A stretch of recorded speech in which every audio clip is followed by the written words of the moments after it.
Hello， 大家好，我係傲然哥哥。今日我想分享嘅故事叫做我很害怕。菲菲今年4歲了，媽媽說她長大了，可以有自己的房間和小床。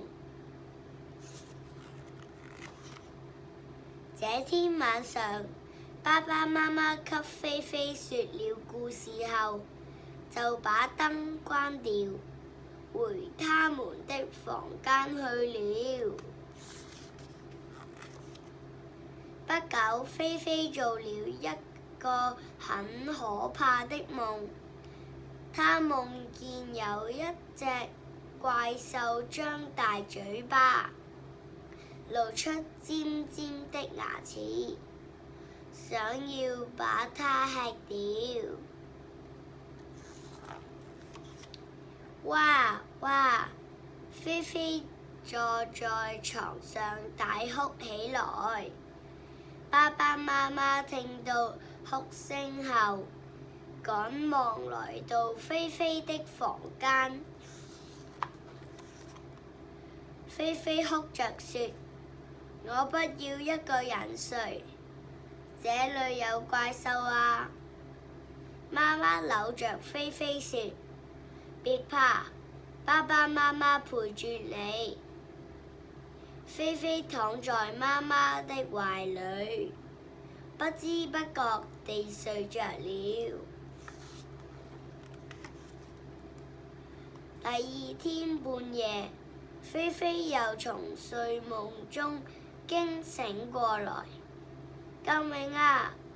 我的房間裡又有怪獸啦！衣櫃裡、床底下都有，很可怕。她邊叫邊跑到爸爸媽媽的房間。爸爸問菲菲：那些怪獸是不是有大大的嘴巴、尖尖的牙齒？菲菲瞪大眼睛，連連點頭答道：是啊，爸爸，你怎麼會知道？爸爸說：爸爸小時候也見過怪獸。你知道有什麼辦法可以趕走他們嗎？菲菲想起故事書裡說超人會打怪獸，就答道：是勇敢的超人。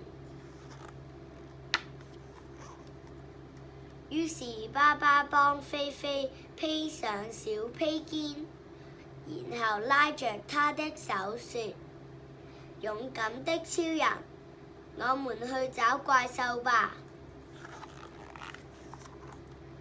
菲菲和爸爸一起回到自己的房間。菲菲深呼吸了一下，給自己壯膽。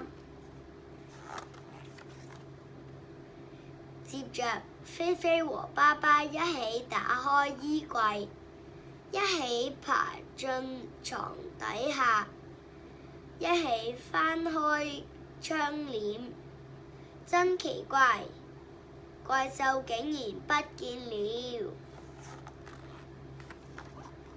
菲菲高興地說：哈哈，怪獸一定是怕了我們，所以逃走了。我是勇敢超人。現在菲菲感到自己很勇敢，她再也不怕自己一個人睡了。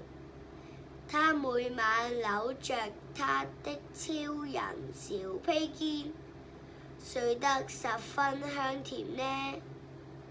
今次菲菲變成咗一個勇敢嘅超人，令自己冇咁驚。而你哋又點呢？下次見，拜拜。